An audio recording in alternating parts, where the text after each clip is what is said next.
Hello friends, welcome to yet another session on essay perspectives. The topic for today is the doubter is the true man of science. As always, I have a personal request friends. Third edition of my book Ethics, Integrity and Aptitude has unfortunately been pirated. Pirated copies are of very low paper and print quality. I urge all the readers to buy original. Original copies can be bought by scanning this QR code or by clicking the link here. Every essay topic has to be first conceptualized as being made of various components and subcomponents. So here this essay first we would introduce, then we would develop upon the essence of the topic, then we would try to establish the link between science and doubt, then we would check if doubt would always promote science or would doubt at times go against the spirit of science. Then we would try to advance points as to how to build scientific temper, and then we would conclude. So friends, as soon as I saw this topic, I was reminded of Sir C.V. Raman. See, before Sir C.V. Raman, millions of individuals had walked on this earth and had seen the sky to be blue. But most of them, perhaps not being true men of science, they did not doubt the reason why the sky was only blue but not black, red, green or whatever. But it was C.V. Raman who, being a true man of science, doubted. Why is it not any other color? Why was it only blue? That actually that triggered a lot of chain of contemplations in his mind, experimentations, finally culminating in the discovery of scattering of light. Correct. So that that led to C.V. Raman being awarded with Nobel Prize also. That gave him Nobel Prize also. So here, same is the case with Sir Isaac Newton also. Many people would have seen apple falling, right? But only this man who is a true man of science would doubt. Why is it only when the apple gets dislodged from the tree, why should it only come down? Why is it not going? Why should it not go up? These chain of thoughts would only lead to discovery. These chain of thoughts would only lead to unearthing the reasons behind the way a physical world functions. Correct? So thus, it is the doubt that actually triggers the scientific research. It is the doubt that leads to scientific discovery. A person who doubts is the one who has scientific temper. A person who doesn't have scientific temper would observe the world as it is, would not think much, would not contemplate much, and then he is regarded to be someone not having scientific temper. So as simple as that. Friends, once we have introduced the topic, it is time for us to delve deep into the essence of the statement. So there are three key terms in this essay statement. One is doubt, second is science, third is true man of science. So what is this doubt? So basically doubt is a feeling of uncertainty. Doubt is a feeling of being unsure. So you see something and you get this you don't get the obvious feeling of knowing about it. So then that doubt, that feeling of uncertainty would actually translate into curiosity. That curiosity would lead to you to run behind that truth, to unearth the reason behind the truth. So basically, that is the doubt. So doubt is a feeling of uncertainty, feeling of being unsure. A person who gets this feeling seeing something is the person who is doubting its existence. So second is science. See, basically what is science? Science is systematic body of knowledge consolidated through empirical evidence. So basically it's a body of knowledge which is tested by empirical evidence. So in science there is very less scope for anything which is just a hearsay, which is just an assumption, etc. So every scientific principle should have been empirically tested, verified and found to be universally acceptable. So that is the beauty of science. Correct? So if there is a body of knowledge which is not empirically tested and verified, which do not behave, whose behavior cannot be explained empirically, then that is not science. So thus, science is that body of knowledge. Then who is a true man of science? See, true man of science is a person who totally believes in science. That means a person who would not accept anything without empirical evidence. A person who would not accept anything without being convinced of the way a particular thing functions through empirical evidences. So that is a true man of science. So now let us bring all these things together. So doubter is the true man of science. So that means here a person who does not get the feeling of certainty, or alternately a person who gets the feeling of uncertainty and feeling of being unsure whenever he sees the phenomena around him or her, is the person who would believe in explaining everything through empirical evidences. He is the person who would try to find more and more empirical evidences for the way physical world behaves. Correct? So that means, to put it simply, all scientific research, scientific discovery, scientific invention would start with the feeling of uncertainty, with the feeling of being unsure.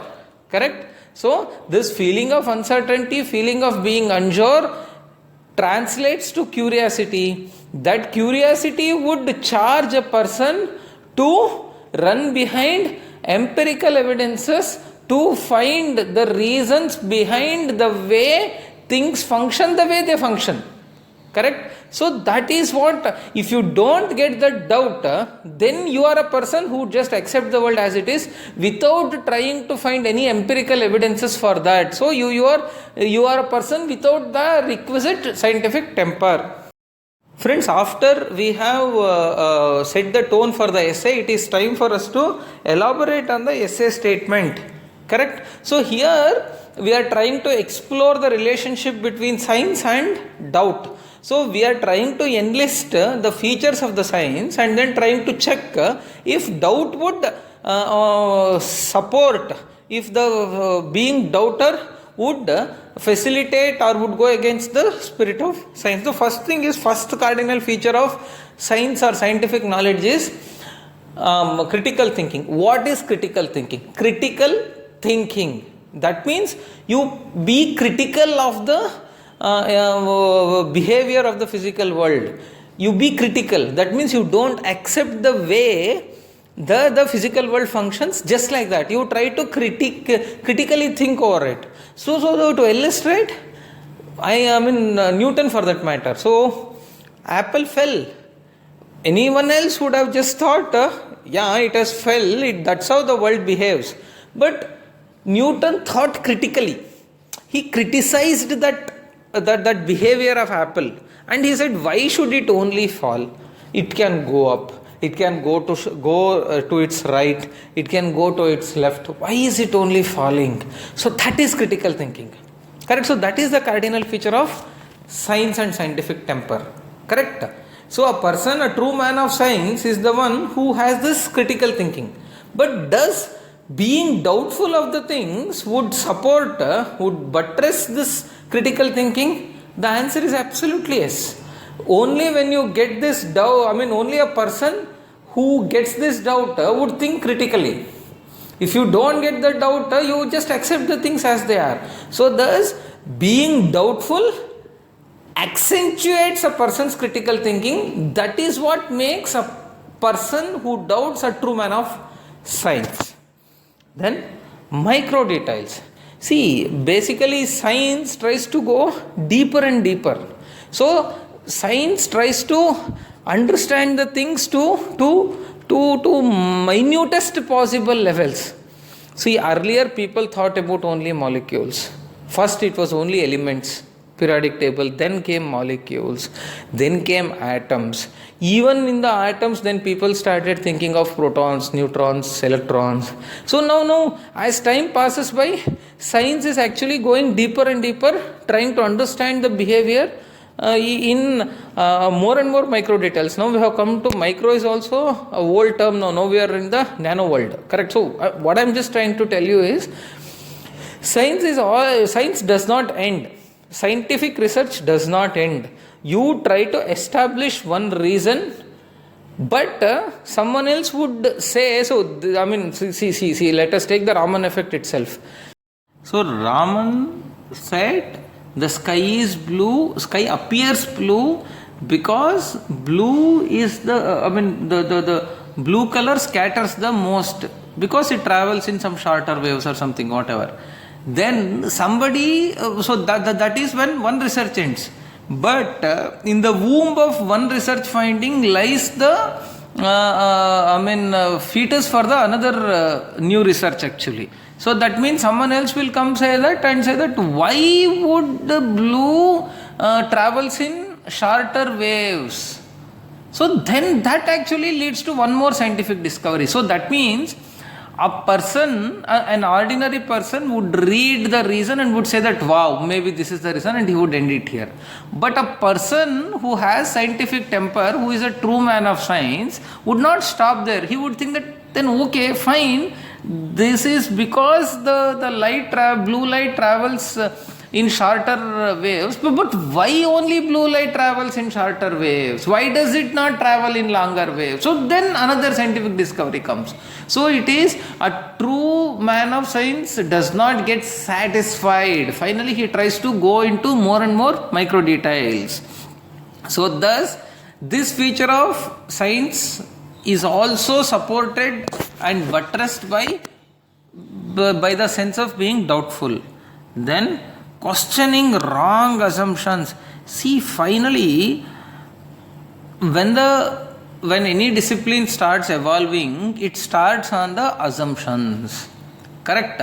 So this is the assumption. When this assumption is there, then this finding would come. Okay? Then a doubter of a person who doubts would start questioning the validity of those assumptions first. If there is a wrong assumption, he would start questioning why this assumption. So that questioning of the assumptions which are the basis for any research finding would actually correct the scientific understanding. So thus questioning the assumptions is the feature of science, and a person who is a doubter would support that as well. Then science seeks to identify the flaws and errors. Correct? So a person who is doubtful, who is a doubter, would actually do this, right? So rather than, let us say everything is good, then there is no scope there is no role for any person, but then you would not get excited to do anything. But a person who is a doubter would start identifying flaws and errors even in bigger scheme of things where everything appears to be correct and true. So that sense of finding the faults, flaws, errors is the bedrock of development of science. So a person who is doubtful, who is a doubter would try to do that as well. Then exploring additional or alternative uses. See, basically now all of us are aware that two different branches of knowledge come together to create new possibilities, to create new inventions. Correct? So that is the whole objective of science. See, now we see biology and mathematics coming together, biology and computer science coming together and coming up with new possibilities. So biology and electronics coming together leading to medical electronics. So leading to invention of whole new set of equipment for diagnosis, like MRI, like CT scan, etc. So it is electronics, physics, biology, everything coming together to create something new. Correct? So this is the continuous pursuit in science. Science doesn't want to end. Science wants to explore newer usages for the existing discoveries or inventions. At the same time, the science also seeks to identify new uses, additional uses for the existing discoveries. Correct? So a person who is a doubter can only do this, right? Why should it not be used for that? It can be used for that also. No, why is it being used only for this purpose is the doubt that would lead to all these things. So then there are other characteristics of science as well, like objectivity. See, here science is objective, correct? So science has to be looked the way it is, not the way we are, correct? So every scientific principle is a truth in itself.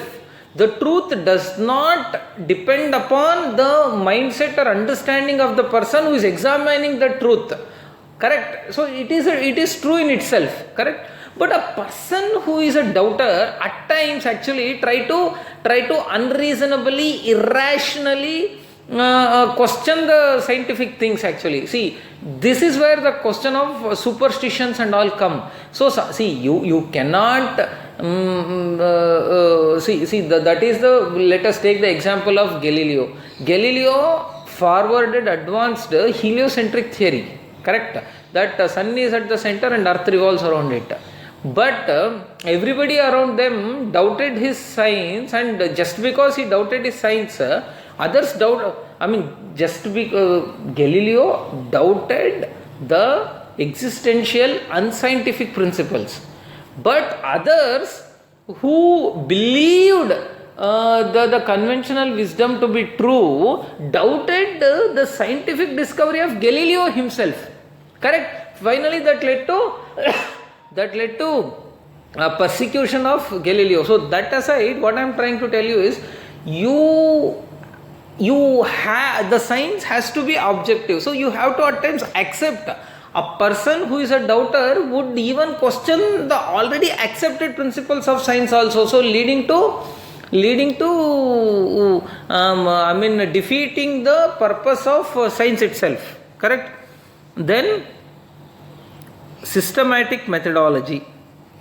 So another feature of scientific research is systematic methodology, right? So that means you have to identify, you have got a doubt, you have to identify the problem. Once you have identified the problem, you should set up some experiments, you have to form a hypothesis, and you have to set up some experiments, and you have to try to find out whether that hypothesis is true or false.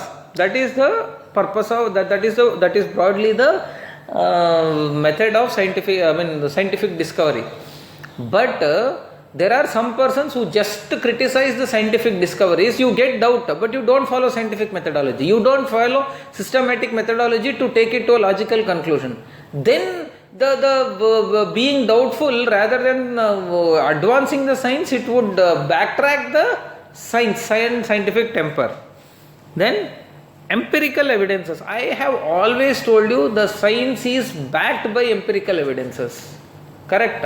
A person, sometimes a doubter, would even question the empirical evidences on the basis of which a scientific principle is established, correct? So now all of us are aware that there is illness caused by bacteria. It is a well established fact that for which you have to take antibiotics to fight that bacteria, correct? Rather than doing that, somebody would say that no, you should not take this is supported by an empirical evidence. Then some people who are superstitious and all, rather than taking antibiotics, would resort to some unscientific and superstitious beliefs, and finally that would lead to fatal deaths also, correct? So what I am trying to tell you is, being doubtful in a positive way is good, but if you take that doubt to another level, by questioning the very foundation of science, then it is problematic. So thus, what are some features of science which are indicated in black are mostly supported by supported and advanced by doubts. But some features which are indicated in red, or some, if you take it in a positive light, then it is good. But if you take it in a negative light, then it would defeat the whole spirit of the scientific discovery itself. So once we have listed out the features of science and which features are supported by a person who is doubtful and which features are not always supported by persons who doubt, then it is time for us to introduce critical element to our essay and say that, see, doubt would not always lead to the advancement of scientific temper. So there are many scenarios where doubt would go against the spirit of science. So the first one is superstition. Superstition. So that means, see, I already gave you the example. So see, ideally a person should doubt superstitions and lead to go to scientific discovery. Correct? So that is the best possible scenario. But reverse also happens in the world around us. There are people who doubt science and migrate to superstition. Correct? So even today we see many babas, many quacks in this country who propagate unscientific methods, who propagate unscientific medicines for curing illness, for many other things actually. So all these things actually, so rather than a person should doubt superstition and migrate to science, but it is equally possible that a person would doubt science and migrate to superstition. So thus a person, a doubter, need not have to be a true man of science always. A doubter at times can be a true man of superstition also. Correct? So same, next point is vulnerability. See, this doubt, another dimension for this doubt is insecurity. Correct? So this insecurity, this doubt, instead of taking a person to the truth, would make him or her vulnerable for traps. Correct? So you become so vulnerable with this doubt that, see, this doubt should embolden you should embolden you to take on the myth and march towards discovery of truth. But alternately, many times this doubt would weaken you, would kill your confidence, and you become vulnerable. You would not, rather than being confident, you become more and more diffident. So once you become insecure, once you become diffident, then you cease to be a man of science. A man of science is the one who is emboldened. Correct? So let me put it this way. So let us say you are you only when you are confident, then you will be able to advance your theories and etc.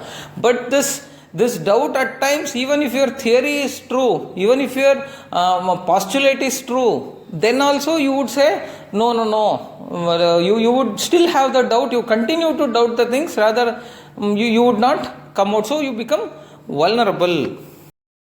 The best example is, let us talk about Galileo. See, the heliocentric theory was discovered by Copernicus first, but later it was propagated by Galileo. See, only because Galileo was confident enough without having an iota of doubt in his mind about the veracity of that heliocentric theory, he came out and he advanced it, he propagated it, etc.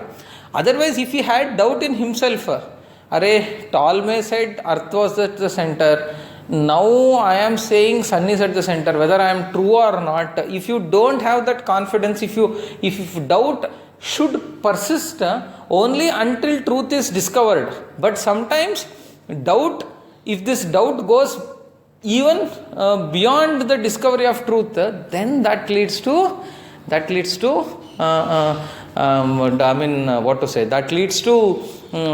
defeating in the purpose of the science itself. Then indecisiveness. See, this doubt, again same thing like whatever, taking leaf out of Galileo's example. See, you have to stop at one point, right? You cannot take your research endlessly. At some point of time, at some level of confidence, you have to come out and give your conclusion. Correct? Now we see many research papers that say at 95% confidence level, this is the hypothesis is proven. or this hypothesis is not proven. Thus, doubt would make a person to only run without reaching any destination. You keep running without concluding anything. So that is also not right. So at some point of time you have to conclude and give your conclusion. Correct?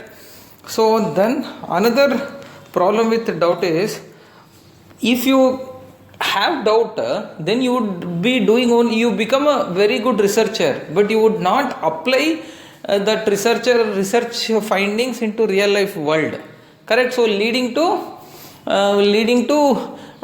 futility of the entire research. See, why do you conduct research? Basically, you want to base your research, and you have to come up with some technological innovations, some solutions to the problems of humanity. That is the whole purpose of any research. You continue to doubt your own findings and you keep on going, means your research would never get concretized, crystallized, and once the research findings are not crystallized and concretized, then the scope for coming up with some solutions through applications would not arise at all. Correct? So then, difficulty in assimilation of fruits of science. See, that's what actually, when you have the doubt in mind, you would not enjoy the fruits of science, you would not accept any reason. See, let us say it is a settled principle that because of gravitation, the things get attracted to earth. Correct? So there is gravitational pull between any two objects on this earth, and that is defined by some formula. Everything is there. Correct? It is all well settled law. So, but now if you are a doubtful guy, you would not accept that also. So, you would not enjoy the fruits of science. You cannot accept the fruits of science. So, that is again problematic. So, thus, doubt is required, but doubt can be counterproductive as well for the advancement of science. So, thus, it is important it is not mere doubt, it is scientific temper that leads to scientific advancement. So then how to build this scientific temper? So scientific temper is basically that spirit of science. You should know when to doubt, when not to doubt. That is scientific temper. You should know what to accept, what not to accept. That is scientific temper. So that is interestingly, it's an art. Everybody will have that in varied measure. Correct? So the scientific temper would actually channelize doubts in a productive way for the advancement of science. Then how to build this scientific temper? First one is education. See, education should not be rote learning. It should be it should stimulate, kindle thinking in the individuals, but at the same time it should kindle solid scientific thinking rather than mere hollowed thinking. See, mere irresponsibly questioning everything just because you are educated would not serve the purpose. That is not scientific temper.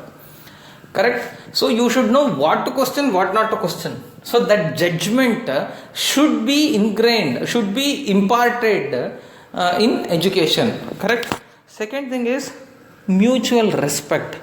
See, you should have mutual respect to the fellow researcher.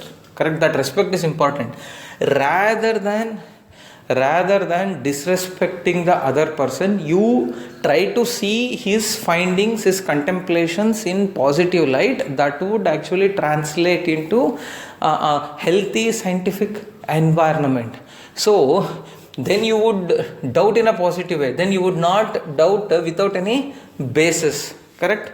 Then open-mindedness. You should not think only you are right. You should also respect others also right. At times when evidence against your convictions is presented before you, you should give in and accept and wholeheartedly embrace the truth. And by totally relegating your misplaced convictions all these days, then guard against being cynical. See, this is what actually. You should not be cynical. Cynical person, cynicism is a very dangerous thing. So you should, the scientific temper emerges, scientific temper starts once you stop being cynical. Then knack to re-verify and confirm. So that means You are presented with a hypothesis, a research finding. Rather than just dismissing it with some shred of doubt in your mind, it is important for you to have that knack to verify and confirm whether that is right or wrong. So that knack development is extremely important. So friends, I would say, I think this essay perspectives, I am not very sure if I am able to convey all my thoughts to you. I myself am not very much satisfied, but still to put everything in a nutshell, what I am just trying to tell you is, see, basically doubt is important. Without doubt, there is no further research. Doubt is the seed for any research. Correct? When doubt is the seed for any research, absolutely a man of science is the one who doubts. But the converse is not true. Everyone who doubts is not a man of science. That's what I'm just trying to convey. This is the whole idea with which I started, but I don't know if I'm able to convey everything to you or not. I'm also not feeling well, so I'm not very sure whether my thoughts are very crystal clear this time as is in every other video. So a man of science is definitely a man who doubts, but converse is not true. Everyone who doubts is not a man of science is what I am trying to tell you. Everyone who doubts need not have to be a man of science. Okay, so thus from this elaborate discussion we can very well conclude that one should continue to doubt, yet accept the reality existing scientific principles until conclusively contrary is proved. So if you want to doubt, you doubt, but you accept the existing accepted principles of science and continue and accept them, admit them until you unearth conclusively the contrary empirical evidence to prove that contrary is right. Okay, so that's it, friends. I think I've made it. Okay, let's get back next week with another topic. Thank you.